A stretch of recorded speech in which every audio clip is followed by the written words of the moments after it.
Mañana a iniciar esta conferencia titulada La Iglesia en los últimos tiempos. La Iglesia en los últimos tiempos. La Biblia nos revela claramente que el mundo va a terminar cubierto de tinieblas. Y de ninguna manera tenemos nosotros que asustarnos, y la mayor parte de los cristianos que están conscientes, que están despiertos, que están bajo una comunión continua con el Espíritu de Dios a través de la Biblia, van a ser alertados, van a ser avisados y vamos a tener paz en medio de todo lo que va a suceder. El mundo terminará completamente en tinieblas, además de la confusión política, económica y religiosa que ya estamos atravesando. Dice Isaías capítulo 60, versículo 1, levántate. Es precisamente en medio de la oscuridad cuando se levanta la lámpara. ¿Se acuerdan lo que dijo Jesús? Una lámpara no se esconde debajo de la mesa, sino que se levanta. Y si en algún tiempo o para qué nacimos fue para esta época. Es precisamente cuando Dios nos llama en este tiempo a que nos levantemos y alumbremos.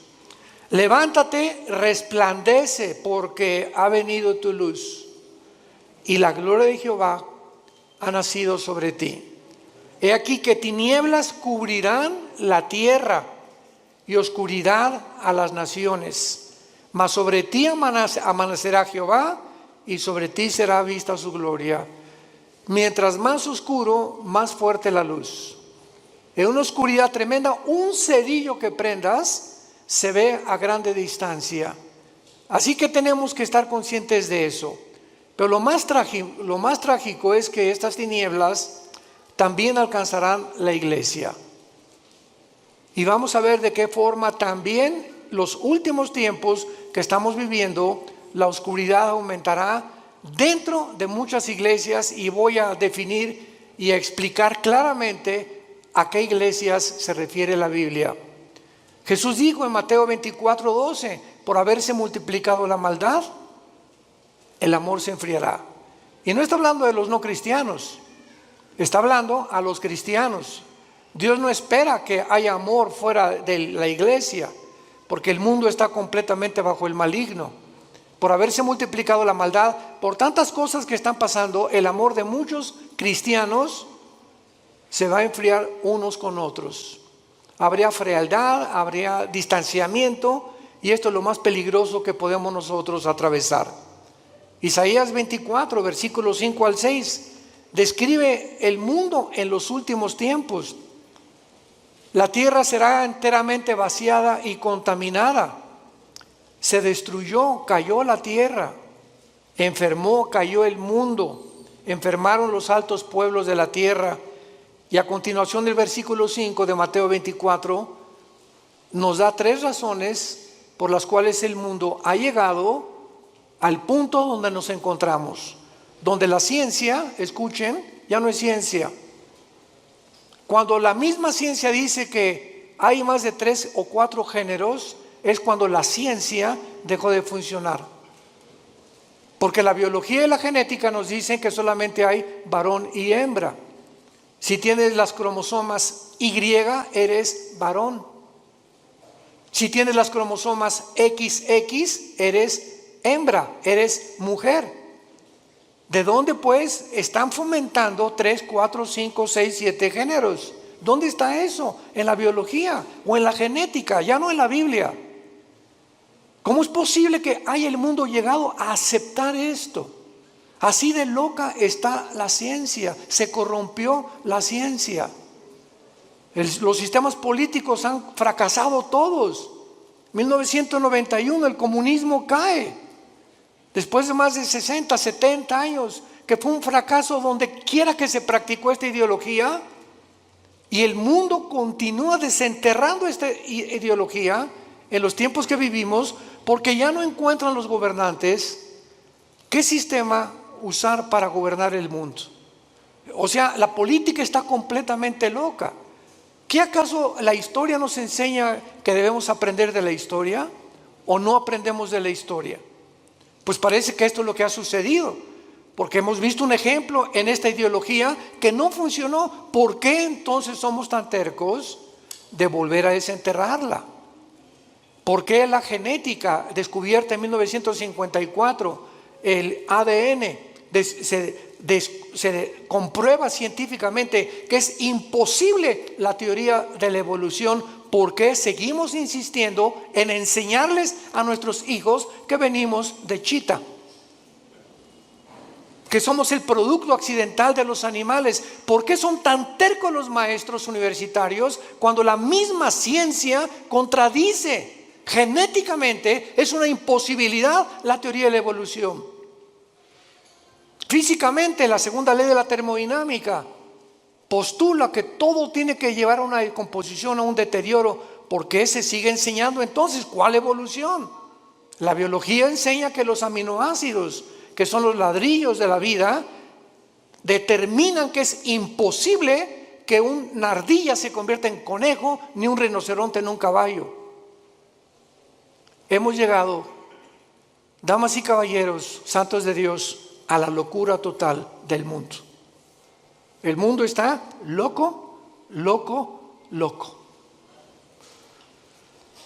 En Lucas 18 Jesús dijo: cuando el Hijo del Hombre venga, ¿hallará fe en la tierra?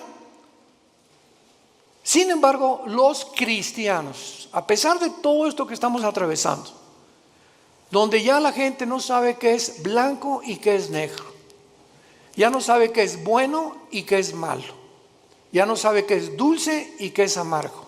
Así está el mundo actualmente. Hay un relativismo total, filosóficamente, socialmente, antropológicamente, en todas las disciplinas académicas en las que el mundo se ha desarrollado en los últimos siglos. En el libro de Daniel, todos los que traigan su Biblia los felicito, porque son los entendidos.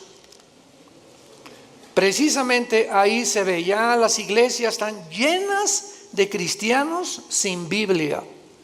Traen el Calimán o el Esto. El libro de Daniel nos muestra claramente hace 2600 años. Vean cómo la Biblia fue escrita con tantos siglos de anticipación, anticipándonos, porque Dios es el primero y Dios es el último. Entonces, si Dios es el primero y Dios es el último, Él es el único que nos dice cómo comenzó el universo, quiénes somos y a dónde terminará la humanidad. Y cuando sabemos a dónde terminará la humanidad, podemos prepararnos. No estamos en tinieblas.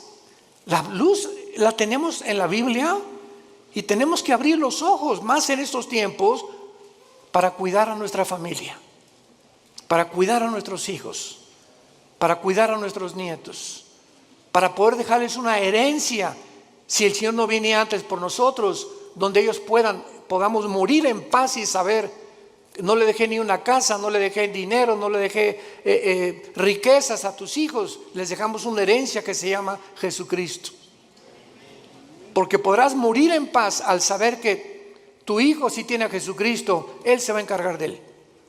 Tal vez ande mal y lo que tú quieras, pero si tiene a Cristo tu hijo, Dios se va a encargar de ellos. Porque herencia de Jehová son los hijos. Dice en Daniel capítulo 12, hace 2600 años, hablándonos cómo va a terminar el mundo, dice el versículo 3: los entendidos resplandecerán como el resplandor del firmamento, y los que enseñan la justicia a la multitud como las estrellas de perpetua eternidad. Vemos nosotros aquí en este versículo lo que repite el versículo 10: muchos serán limpios y emblanquecidos y purificados. Se refiere que a muchos cristianos en este tiempo en que estamos viviendo se van a purificar más y más y más y más, porque estamos esperando la venida del Señor. Y dice a continuación: los impíos procederán impíamente, y ninguno de los impíos entenderá, pero los entendidos comprenderán. 2 veces el Espíritu Santo profetiza que en este tiempo los únicos que van verdaderamente a vivir sin temor, a vivir victoriosamente, a vivir levantando la luz de Cristo, son los entendidos. Y para que podamos acercarnos un poco más y profundizar, veamos quiénes son los entendidos en el libro de Deuteronomio capítulo 4 en el Antiguo Testamento. El mensaje que Moisés les dio a Israel antes de entrar a la tierra de Canaán. Veamos la sistematización y la sincronización sobrenatural de la Biblia. Como toda la Biblia es un solo espíritu, un solo pensamiento. Dice Deuteronomio 4, versículo 5: mirad que les he enseñado estatutos y decretos, como Jehová mi Dios me mandó, para que hagan en medio de la tierra en la cual entran para tomar posesión de ella. Guárdalos, guárdalos y ponlos por obra, porque esta es vuestra sabiduría y vuestra inteligencia ante los ojos de los pueblos, los cuales dirán: ciertamente pueblo sabio. ¿Y qué? Cuando tú obedeces lo que Dios te manda, te vuelves sabio y entendido. Es imposible que en los tiempos que estamos viviendo haya cristianos desobedientes. Tú sabes que como maridos debemos amar a nuestra esposa y ser fiel a ella. Como mujeres tienes que respetar a tu esposo y velar y orar por él. Como hijos, respetar a vuestros padres, porque es la primera bendición con promesa. Y cuando nosotros las cosas esenciales de la Biblia las comenzamos a vivir, entonces va a haber sabiduría para actuar y nos vamos a volver entendidos. ¿Por qué? Porque prestamos atención. En una escuela, ¿quiénes son los que sacan buenas calificaciones? ¿Quiénes son los alumnos? Los que siempre están poniendo atención a lo que el maestro está enseñando, ¿verdad? Pero los que están con el avioncito y por aquí, por allá, y platicando con Rosita, y picando, y Pepe, Juan, Juanito, ponme atención, Pepito. Esas personas, esos estudiantes, cuando llegan los exámenes, porque nunca estuvieron atentos a lo que se les explicaba, van a reprobar. Estos son los entendidos, los que están poniendo atención a lo que Dios les dice. Y lo vemos también en Mateo 24, y entendemos ahora Mateo 24, las palabras de Cristo en esta historia que Él da acerca de los tiempos de Noé. Dice Mateo 24, 37: mas como en los días de Noé, así será la venida del Hijo del Hombre. Porque como en los días antes del diluvio estaban comiendo y bebiendo, casándose y dándose en casamiento, hasta el día en que Noé entró en el arca. Escuchen. Y no entendieron. Vean el énfasis que pone Cristo en una generación. De todas las generaciones que ha habido en la historia, no pone la generación de David, ni pone la generación de Sansón, ni pone la generación. Cristo escoge una generación específica. Y lo que más enigmático hay en esta explicación de Cristo es que Él no dice: como en los días antes del diluvio estaban fornicando, prostituyéndose, secuestrando y violando. ¿Ya se fijaron los ejemplos que da Jesús? ¿Por qué Jesús nos dice cosas que no son pecado? Jesús cita que en los tiempos de Noé la gente estaba comiendo. ¿Qué es pecado comer? No. Estaban bebiendo. ¿Es pecado beber? Tampoco. Casarse, menos. Dichosos los que se casan, pero unidos por el Espíritu de Dios. ¿Por qué Cristo usa estos ejemplos que no son pecaminosos? Y dice: y no entendieron. Porque en los tiempos que vivimos se va a repetir. La gente va a comer, va a beber y se va a casar, y no hay nada malo en eso. ¿Cuál es el problema?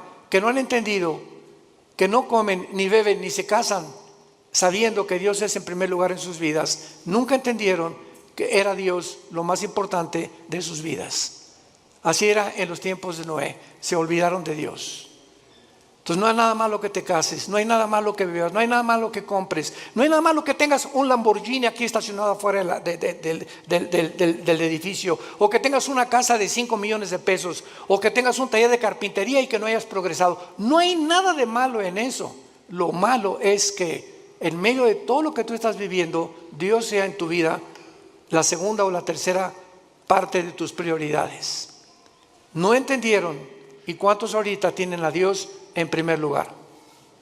Es cuando tienes a Dios en primer lugar en tu vida, cuando te levantas y lo primero que haces es venir a este libro en las mañanas y comenzar a leer los salmos, proverbios, hincarte y llorar con Dios y buscar en las escrituras, porque el poder, lo compartimos ayer en el coffee break, la Biblia tiene un poder que no tienen los libros de Platón, ni de Aristóteles, ni de Mahatma Gandhi, ni de Confucio, ni de Buda, porque son libros que si lees Aristóteles y Platón, pues te da intelectualidad, y si lees a Mahatma Gandhi y a Confucio te da altruismo, y si lees libros de nutriología te da capacidad para cuidar tu cuerpo, pero ninguno de esos libros te cambia. Ninguno cambia tu vida, sigue siendo lo mismo, más inteligente o más intelectual, mejor cuidas de tu cuerpo, pero tu espíritu es el último lugar. Cuando vienes a la Biblia te cambia. Tiene el poder. Jesús dijo: mis palabras son espíritu y son vida.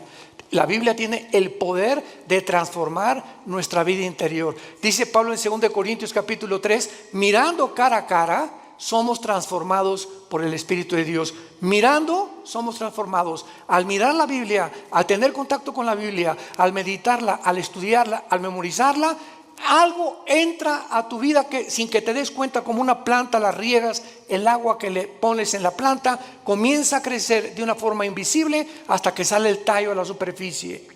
Tú sigue leyendo la Biblia, sigue memorizándola, sigue teniendo con Dios a través de la Biblia, porque no hay contacto con Dios fuera de la Biblia. Mis palabras son espíritu y son vida, dijo Jesucristo, Juan 5:39. El que quiera conocer la voluntad de Dios, dijo Jesús, conocerá si mis palabras son mías y mi doctrina es mías. Porque el que busca su propia gloria es porque él quiere alabarse y glorificarse. Pero yo he venido a buscar la gloria de mi Padre, el que me envió. Y las palabras que hablo son de mi Padre. Las obras que hago son de mi Padre. Y las cosas que les digo, mi Padre me las enseñó primero a mí, para que ustedes, yo, el instrumento de mi Padre, los guíe al cielo. Porque nadie puede conocer al Padre más que a través del Hijo. Nadie puede conocer a Dios si antes no conoció a Jesucristo. Es bien importante esto. ¿Quieres conocer a Dios? Primero tienes que conocer a Jesús. Porque Dios el Padre envió a su Hijo para que Él nos enseñara quién es el Padre. Nadie puede decirte cómo es Dios. Ni Buda, ni Confucio, ni Mahatma Gandhi, ni Aristóteles, ni nadie más que Jesús. Ahora muy bien, con esta introducción, dentro de las enseñanzas doctrinas que más confusión existen actualmente es ¿qué significa la palabra iglesia? Esto es increíble. ¿Qué significa cuando decimos vamos a la iglesia? O la iglesia de Jesucristo, o la iglesia apostató, etcétera, etcétera. ¿Cuáles son sus funciones de la iglesia y cómo terminará en los últimos días? Vamos a comenzar con la definición. La palabra iglesia viene de la palabra griega ek, Enrique y K de kilo. Es un prefijo que significa fuera. Y clegos o clesia significa llamados. Entonces la palabra eclesia significa llamados fuera. ¿Qué es la iglesia? Un grupo de seres humanos que hemos sido llamados, como Dios le dijo a Abraham: deja a tus ídolos, deja tu parentela, deja el mundo donde es y ven y sígueme. Y no le dijo Dios a Abraham a dónde iba a ir. Nunca nos dice Dios a dónde nos lleva, porque es por fe. Todos quisieran saber, ¿verdad? Bueno, yo quizá seré predicador, quiere que sea Dios doctor o quiere que sea licenciado, porque caminar con Dios es caminar todos los días en un mundo invisible, guiado simplemente por el Espíritu de Dios. Y Abraham es el padre de la fe, porque obedeció a Dios sin saber a dónde iba, pero simplemente porque Dios lo llamó.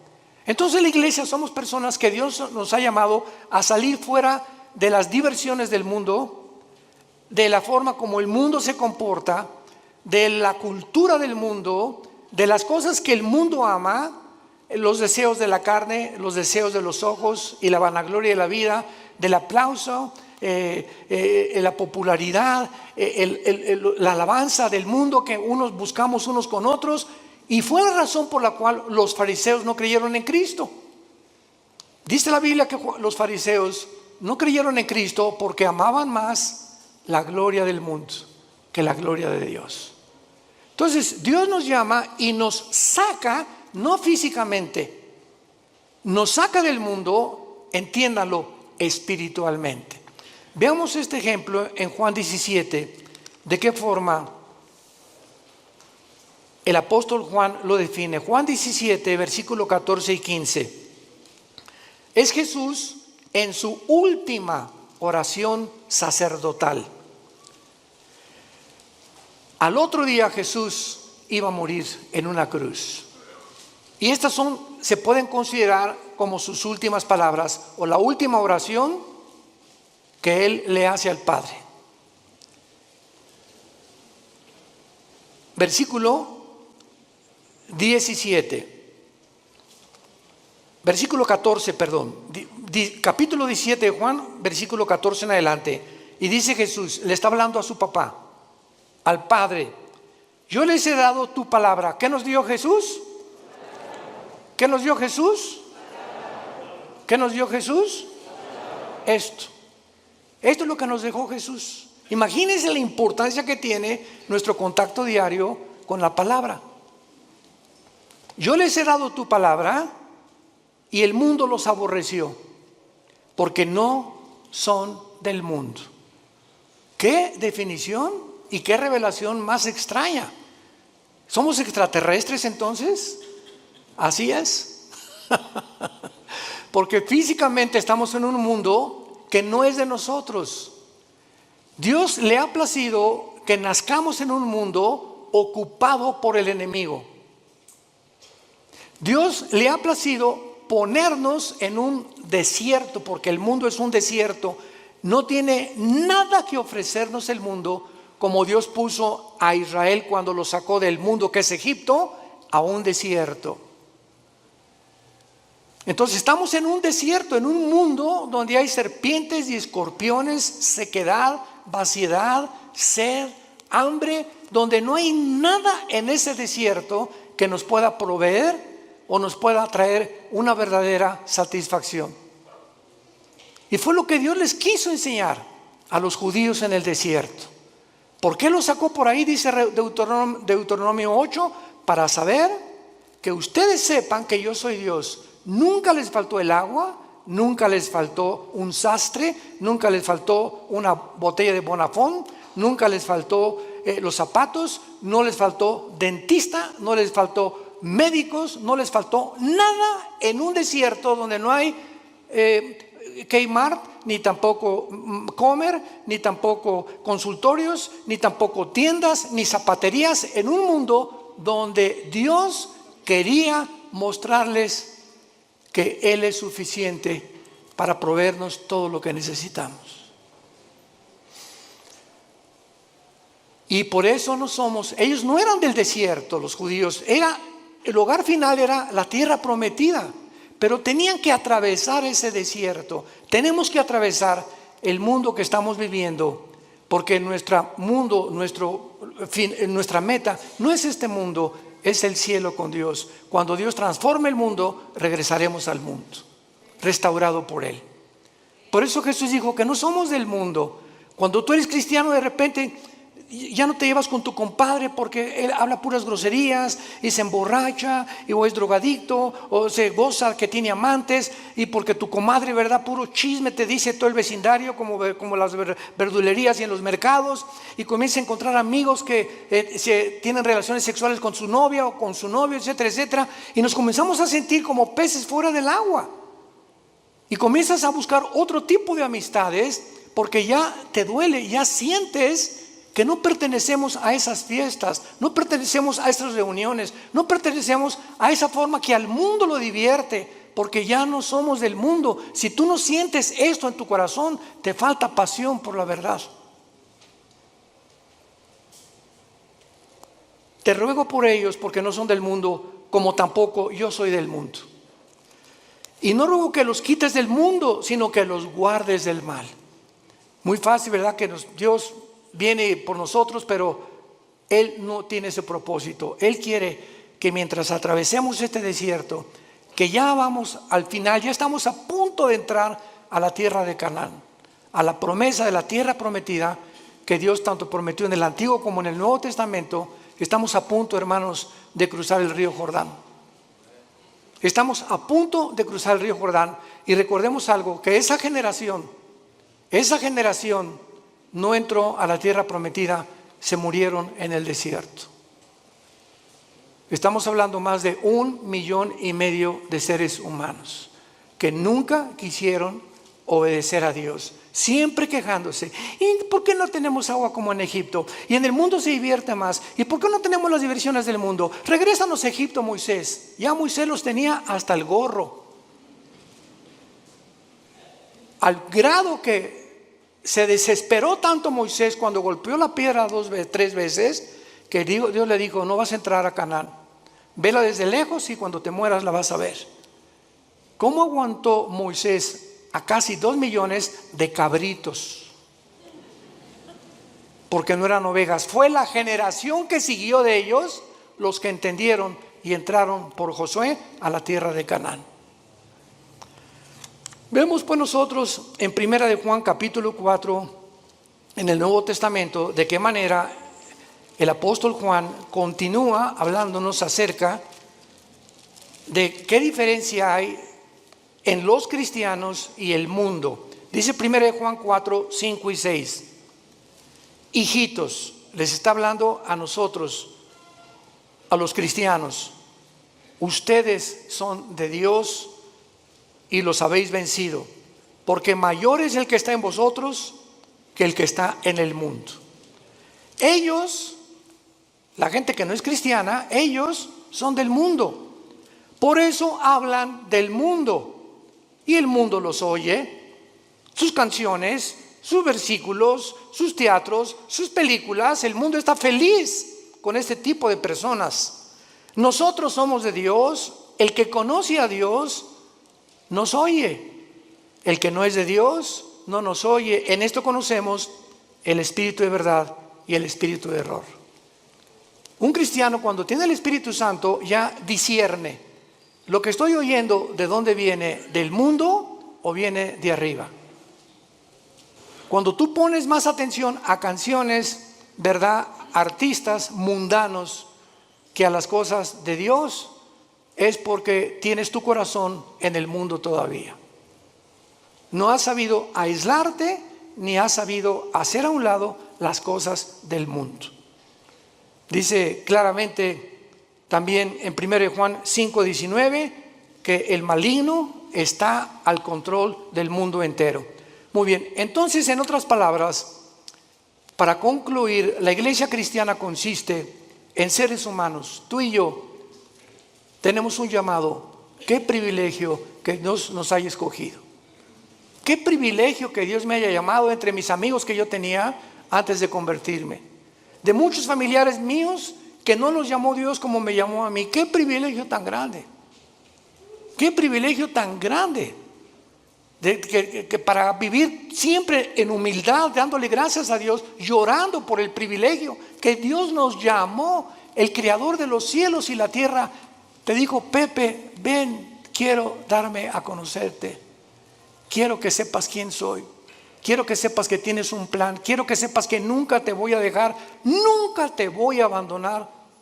Aunque andes en valle de sombra y de muerte, aunque pases por ese desierto, yo estaré contigo. No temas, no temas, y aun cuando mueras, continuarás comiendo en mi mesa, como les dijo Jesús a los discípulos antes de morir. Este vino y este pan que como con ustedes, no lo comeremos hasta el día en el cielo de nuestra boda del Cordero. Jesús sabía que a las 9 de la mañana lo iban a crucificar el día anterior, y fue la última cena. Jesús sabía cuándo iba a morir, y Jesús sabía que lo que iba a comer lo iba a volver a comer algún día, diciéndose a los discípulos: pero no se pongan tristes ni se perturbe su corazón, nos vamos a volver a ver. Esta es la esperanza a la que Dios nos ha llamado a todos los que Dios ha escogido para seguirle. Ahora veamos el origen de la iglesia.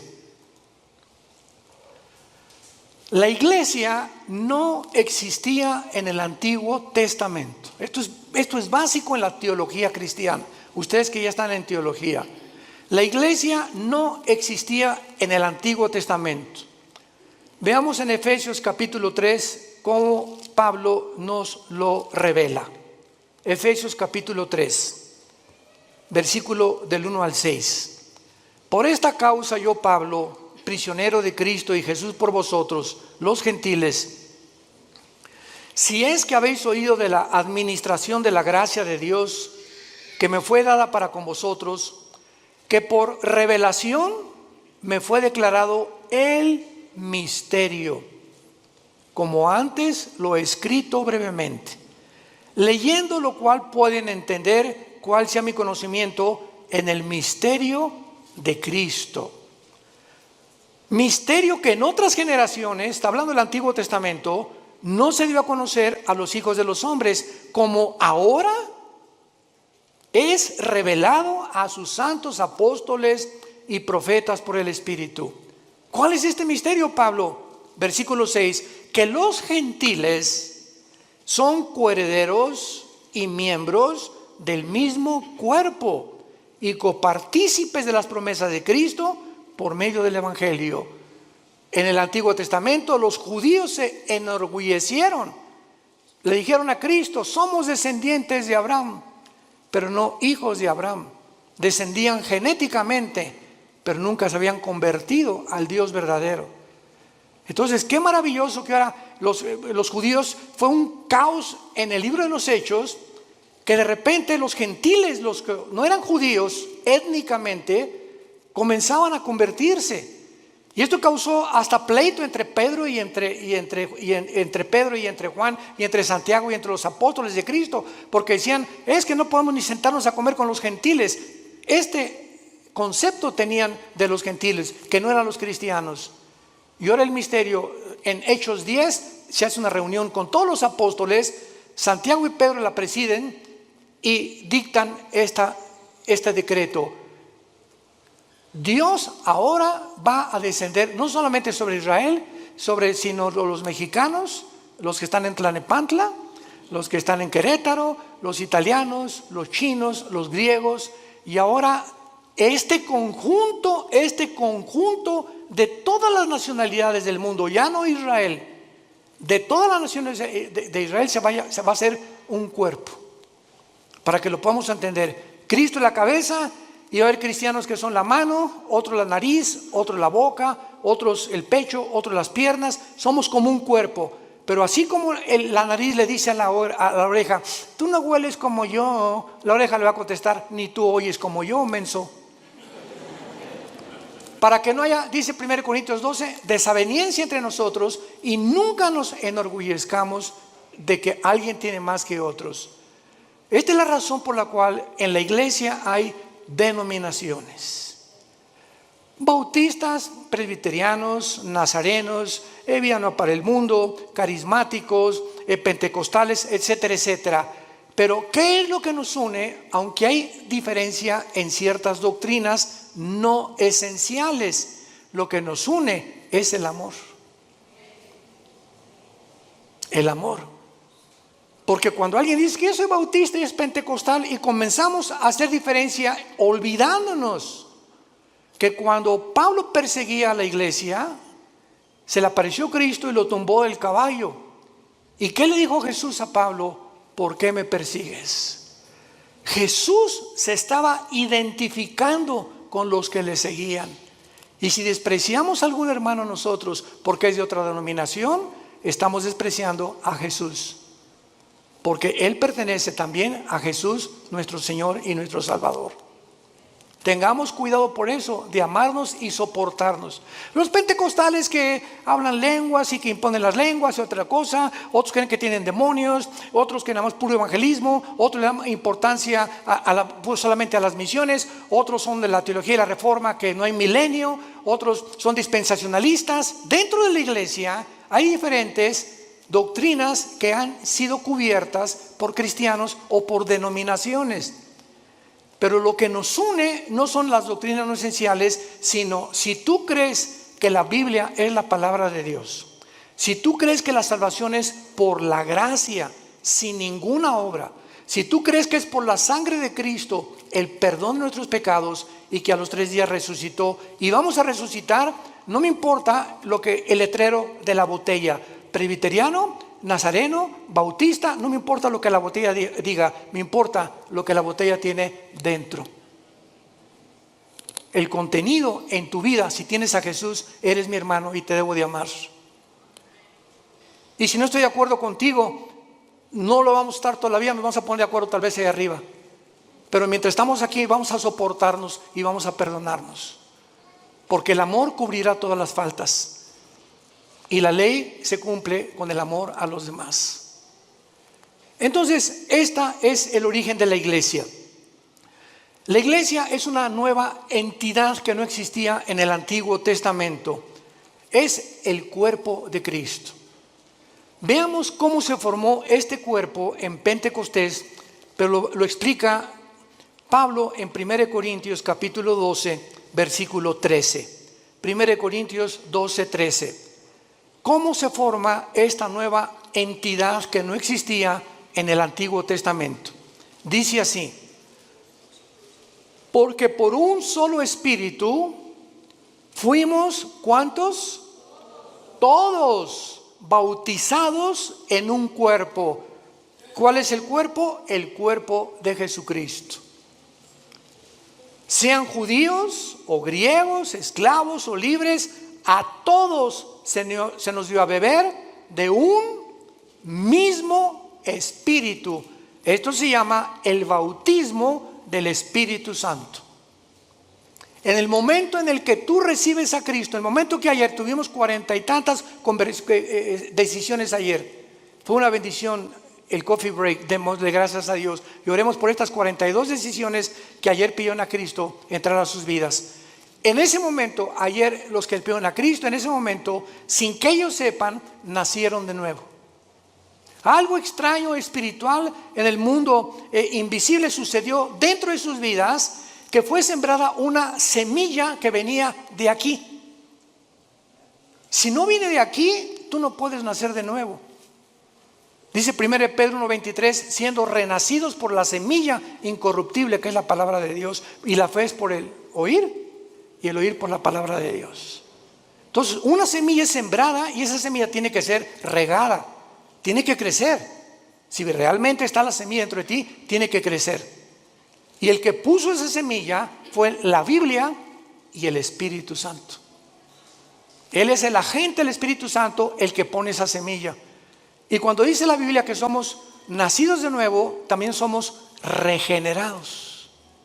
En el momento de la conversión, naces de nuevo, sufres una regeneración, pasas de las tinieblas a la luz sin que todavía te des cuenta.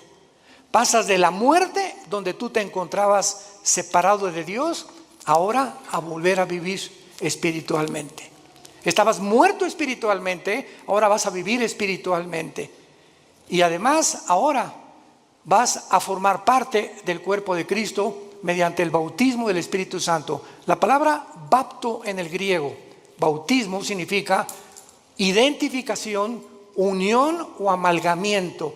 O sea, el Espíritu Santo agarra a Pepe, Aquí está Cristo. Vean esto. Esto es un misterio impresionante descrito en Efesios 5. El Espíritu Santo agarra a Pepe y lo pega, lo une al cuerpo de Cristo. Y este cuerpo que estamos en Cristo no existía antes en el Antiguo Testamento, porque no había formado. Cristo ni el Espíritu Santo había descendido para morar permanentemente en los hombres. En el Antiguo Testamento el Espíritu Santo venía sobre Sansón. Muchos creen que Sansón tenía así músculos como Rambo, ¿verdad? Pero, o sea, entonces le atribuiríamos la fuerza a sus músculos. Pero Sansón era como común y corriente. Pero cuando el Espíritu Santo venía sobre Sansón, la fuerza de Sansón no era muscular, la fuerza de Sansón era espiritual. Y agarraba a los leones como si fueran cabritos. Cargó una puerta de casi 200 kilos y mató a más de 150, 200 filisteos con la quijada de un burro. Pero en el momento en que Sansón se fue tras Dalila, ¿saben lo que significa Dalila? La que debilita. Una mujer es capaz de debilitar a cualquier hombre. Cuidado, varones. Sansón se olvidó de Dios y de los mandamientos de Dios, fue seducido por Dalila, y cuando Sansón le dice a Dalila, agarra mi pelo, ¿verdad? Y peíname, ella le corta el pelo, porque Dios le puso el símbolo de su fuerza en su pelo. Y cuando Sansón se despierta, todo esto está en el libro de los números, de los jueces en el Antiguo Testamento, capítulo 13. Sansón lo agarran los filisteos y lo amarran, y Sansón ya no pudo romper las lianas. Y dice la Biblia, porque no sabía que el Espíritu Santo lo había abandonado. Cuando David tenía el Espíritu Santo, escribió el Salmo 22. Dios mío, ¿por qué me has abandonado, separado? Horadaron mis manos y mis pies, sobre mis ropas se echaron suertes, me miran como toros de Basán. David, 1000 años antes de Cristo, escribió la crucifixión. Y cuando estaba el Espíritu Santo en él, era inspirado para escribir las profecías. Pero el Espíritu Santo se iba de David, y David era como cualquier hombre, como tú y como yo. Ahora no. Ahora dice 1 Corintios 6:19, ¿que no saben que ustedes son ahora el templo del Espíritu Santo? Ahora somos nosotros, ya no hay tabernáculo, ya no hay en los edificios, nunca, por el amor de Dios, le llamamos a la iglesia. La iglesia somos nosotros las personas. Los edificios los cambiamos en teatros, en un salón auditorio, uno construido. La iglesia somos nosotros. No hay, vamos al templo, otros dicen pásenle al altar. Por el amor de Dios, el altar somos nosotros ahora. Ya no hay ningún altar físico, visible. Ahora somos nosotros el altar de Dios, porque el altar de Dios, donde se ofrecen sacrificios, ahora tú los ofreces espiritualmente, ya no físicamente, matando un borrego o un cordero. ¿Me van entendiendo? Qué importante es que tengamos estas verdades que son bíblicas. Ahora vamos a Romanos 6, y ahí se nos explica, ya sin ninguna duda, todo el procedimiento del nacimiento tuyo, mi nacimiento, en un mundo donde nosotros no pertenecemos. Dice Romanos capítulo 6, ¿qué pues diremos? ¿Perseveraremos en el pecado para que la gracia abunde? En ninguna manera, porque los que hemos muerto al pecado, ¿cómo viviremos aún en él? Pongan atención. ¿O qué no saben? Parecería que la iglesia en Roma no sabía. Pablo los exhorta. ¿Qué no saben? Que todos los que hemos sido bautizados en Cristo. ¿A qué bautismo se está hablando Pablo? No al bautismo en agua, porque el bautismo en agua no nos regenera. Todos los que hemos sido identificados, amalgamados, unidos. Recuerden lo que significa la palabra bautismo: amalgamados, identificados, unidos. Y lo traducimos así para que tengan mejor entendimiento. ¿Qué no sabes? Que todos los que hemos sido unidos en Cristo Jesús, hemos sido unidos en su muerte. ¿Qué significa esto? Que hace 2000 años, cuando Jesús murió en la cruz, tú estabas ahí. Yo estaba ahí. Estábamos en Cristo cuando Él moría, moríamos juntamente con Él. Pero ¿cómo puede ser cierto esto, hermanos, si yo nací 2000 años después? Espiritualmente, el mundo invisible nos es revelado, porque en el momento en que moría Cristo, Dios sabía que tú y que yo lo íbamos a recibir. Y ya estábamos en Cristo, en esa cruz. Por eso cuando recibes a Cristo, Él muere, con su muerte paga tus pecados, dándonos a entender que tú y yo moríamos, pero ahora Él moría en mi lugar porque yo no los podía pagar. Qué tremenda revelación, ¿verdad? Porque son versículo 4, pero no solamente queda ahí. Además, somos sepultados con Él para muerte por el bautismo. Cuando nacemos de nuevo, el Espíritu Santo nos pega con Cristo, morimos con Cristo. Cuando Cristo fue enterrado, tú y yo fuimos enterrados con Él. Ahora lo explico. A fin de que como Cristo resucitó de los muertos por la gloria del Padre, así tú también andes en vida nueva. Un cristiano que recibe a Cristo, ha muerto con Cristo, ha sido enterrado con Cristo. Y si hemos sido enterrados es porque el antiguo Pepe, la antigua Carmelita, el antiguo Armando murieron cuando yo recibí a Cristo. Yo estoy muerto a los ojos de Dios ya. Ya Dios no tiene nada contra mí. Absolutamente nada contra mí, porque me ha recibido por gracia y me ha dado lo que yo no merezco. Y lo que me queda por vivir ahora, aunque ya por eso la salvación no se puede perder, porque ya fuimos muertos, enterrados y resucitados con Cristo, estamos unidos con Él eternamente. Ahora simplemente nos queda crecer en la gracia y el conocimiento de Dios y obedecer a Dios para que las bendiciones que iban a tener en Canaán en el Antiguo Testamento, las tengas en esta vida. Y en la nueva vida, cuando entres a Canaán, no seas descalificado para servir a Dios. ¿Van entendiendo esto? Muchos dentro de 2 o 3 años lo van a entender.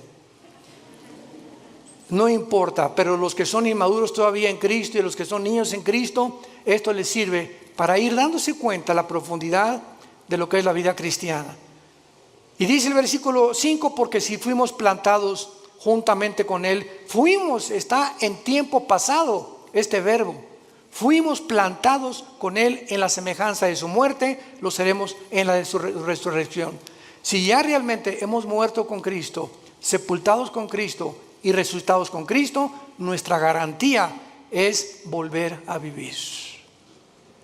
Y esto nos habla claramente que fue efectuado mediante el bautismo del Espíritu Santo, cuando fuimos bautizados con Cristo en el momento de la conversión. Durante muchos años, desgraciadamente, se enseñó, yo pasé esa época, el siglo pasado, los 80s, 90s, donde decían a los que ya eran cristianos, pasen a recibir el bautismo del Espíritu Santo. Si pasas a recibir el bautismo del Espíritu Santo es porque no eras cristiano, pero si eres cristiano no necesitas recibir nada, estamos completos en Él, dice Colosenses capítulo 2. No hay nada que nos falte ya de recibir de Dios, ni hablar en lengua, ni el bautismo del Espíritu Santo. Lo único que nos hace falta es crecer en la gracia y su conocimiento. Cuando un niño nace, no nace sin una pierna, sin un hígado, sin un pulmón. El niño nace completito. Y si nace incompleto es porque hay un problema grave en él. Y cuando Dios hace una obra, no la hace imperfecta, la hace perfecta. Hemos nacido y hemos sido perfeccionados ante los ojos de Dios. Y dice Efesios 2, que ya estamos sentados junto con Dios en las alturas. Ya estamos allá arriba, sentados juntamente con Él.